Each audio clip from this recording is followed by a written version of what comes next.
Alors, on est avec Marie-Roger, on ne la présente plus, journaliste, grande journaliste. Votre impression par rapport à ce qui vient de se passer aujourd'hui dans les locaux de France Télévisions? Je crois que c'est intéressant, c'est toujours une grande occasion de réunir tout ce qu'on appelle la diaspora, toutes ces initiatives visant à donner de la visibilité à la diaspora et là aux médias ou aux hommes, aux femmes de médias de la diaspora sont à soutenir.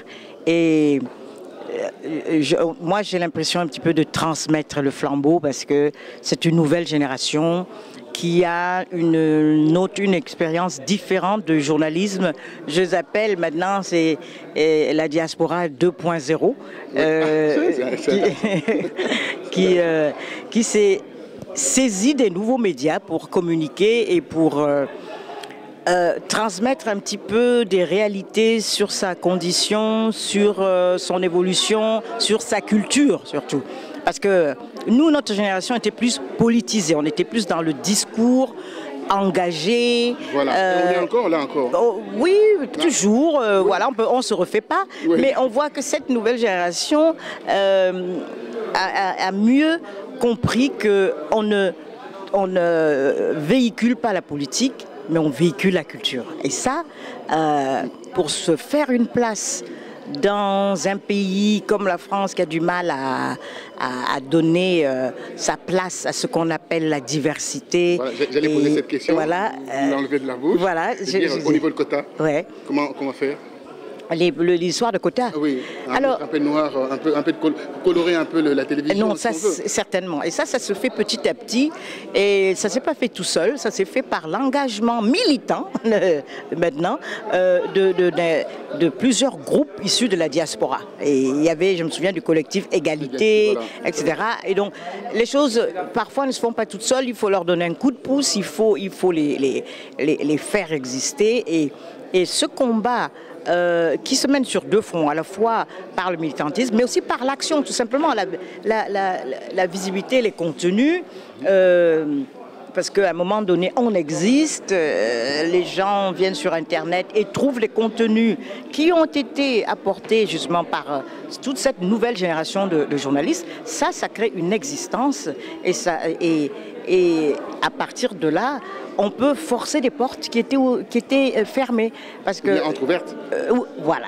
Maintenant, elles sont entrouvertes de toutes les façons. Et c'est là aussi que ça devient un vivier pour ceux qui veulent recruter ou voilà, les hisser à un niveau de visibilité plus grand. Alors, l'Internet a fait paraître un nouveau métier de net, ouais. Les journalistes sur le net, les journalistes des réseaux sociaux. Quel conseil donnerez-vous à ces journalistes en herbe, enfin ces journalistes qui veulent devenir journalistes en fait, c'est de publier, à force de publier, ils deviennent journalistes par la force des choses. Alors, maintenant, ce qui va faire la différence entre s'exprimer tout simplement et faire du journalisme, c'est la qualité des contenus. Et c'est quoi la qualité des contenus? Elle est fondée d'abord sur par exemple le vécu, sur des réalités vécues, confirmées, et aussi sur la capacité à sentir l'air du temps, à sentir ce dont ont besoin les lecteurs ou les téléspectateurs et qui fait avancer un petit peu la communauté dans son ensemble ou bien des groupes ou dans des secteurs particuliers, mais qui nourrit un petit peu l'esprit, le débat et fait avancer les choses. Donc ça, le côté journalistique n'est pas déterminé par le canal. C'est déterminé par le contenu qu'on y apporte. Et actuellement, on a un petit peu tout et n'importe quoi, c'est normal.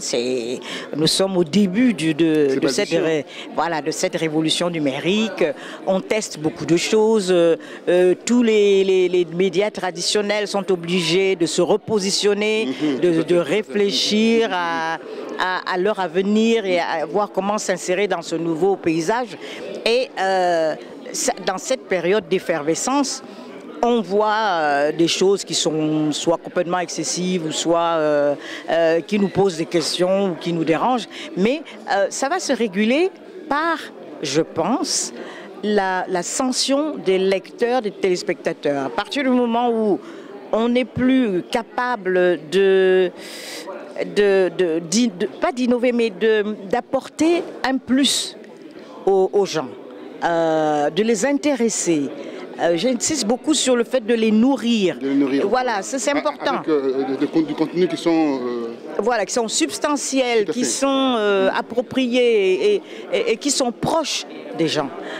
Si on n'apporte pas tout ça, bon, ben, y aura toujours Internet, mais ce sera d'autres contenus qui vont être véhiculés. Donc, c'est un combat. Pour nous, c'est pas encore trop dur, puisqu'il y a tellement de choses dont on ne parlait pas. Je veux dire, les cultures africaines n'ont pas la visibilité qu'elles méritent, ou même la vie africaine de la diaspora, comme on l'appelle en France, n'a pas la visibilité qu'elle mérite. Donc, on a encore beaucoup de contenus dans lesquels on peut puiser sans limite, sans avoir peur de se répéter ou d'être usé, etc.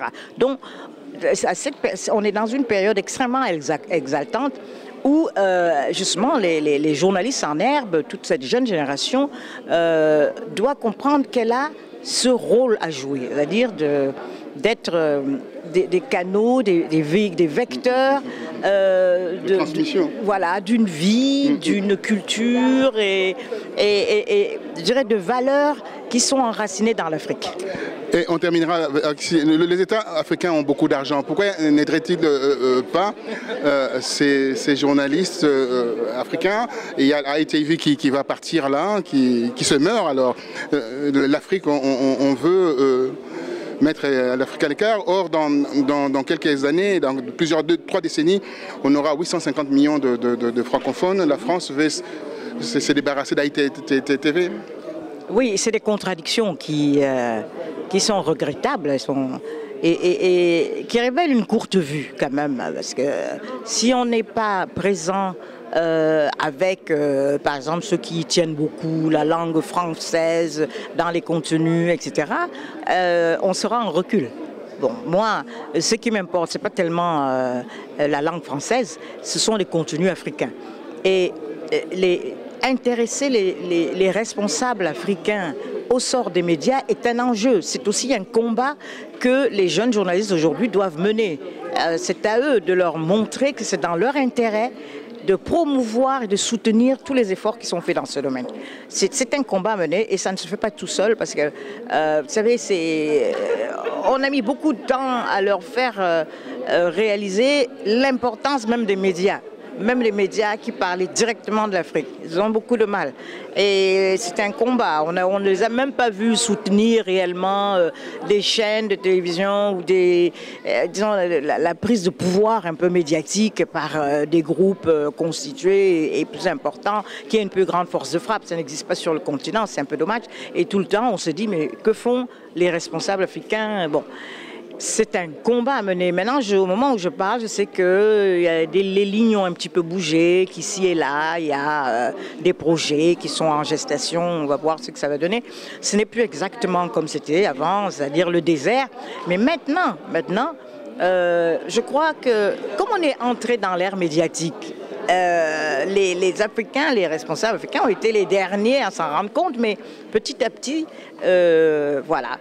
Ils accordent un peu plus de place aux médias et c'est à ceux qui les sollicitent de leur montrer le caractère essentiel et stratégique des médias pour véhiculer une culture, pour véhiculer une image dont les retombées touchent aussi l'Afrique, bénéficient aussi à l'Afrique.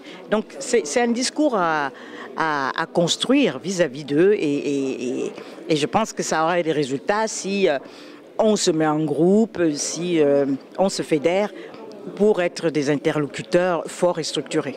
Merci infiniment. Merci de vos conseils. Et vous avez la bouteille, vous avez le métier. Merci à vous. Je vous prie. Merci. Félicitations. Merci.